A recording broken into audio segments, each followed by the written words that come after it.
কেমন আছেন সবাই? সুতপা রান্নাঘরে আপনাদের সকলকে স্বাগত জানিয়ে আজকে আবারও একটি নতুন স্বাদের রেসিপি নিয়ে আপনাদের কাছে হাজির হয়েছি। আজকে বানাবো পাটিসাপটা। পাটিসাপটা বানানোর জন্য আমি এখানে 1 কাপের মতো ময়দা নিয়েছি, সেই কাপেরই পরিমাণ মতো আমি নিয়ে নিয়েছি সুজি।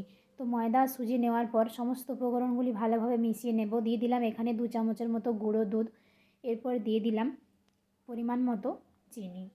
অল্প একটু চিনি দিয়েছি, খুব বেশি চিনি কিন্তু দিইনি। এই দেখুন 1 চামচের মতো চিনি দিয়েছি, আর দিয়ে দেব পরিমাণ মতো লবণ।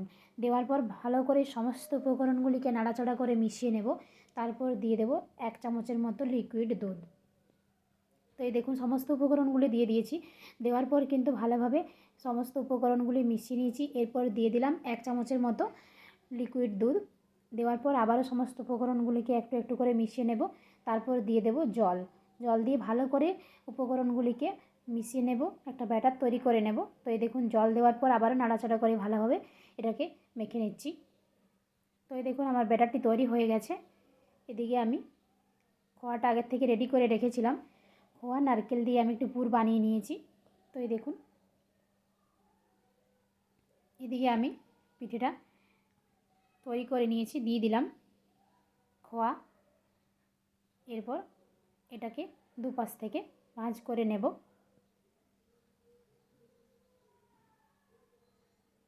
এই দেখুন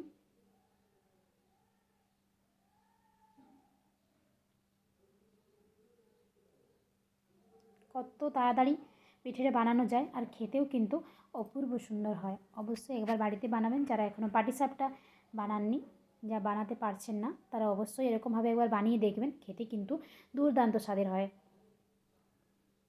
আবারও একটা দিয়ে দিলাম এর মধ্যে।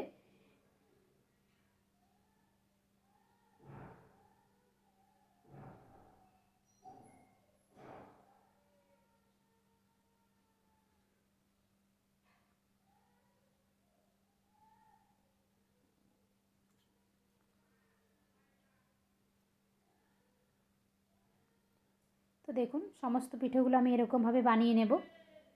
পিঠে আমার তৈরি হয়ে গেছে। দেখুন কতটা সুন্দর হয়েছে পিঠেগুলো।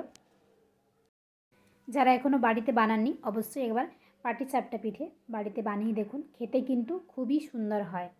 আজকের ভিডিওটা তাহলে এখানেই শেষ করছি। সবাই ভালো থাকবেন, সুস্থ থাকবেন, সাবধানে থাকবেন। ধন্যবাদ।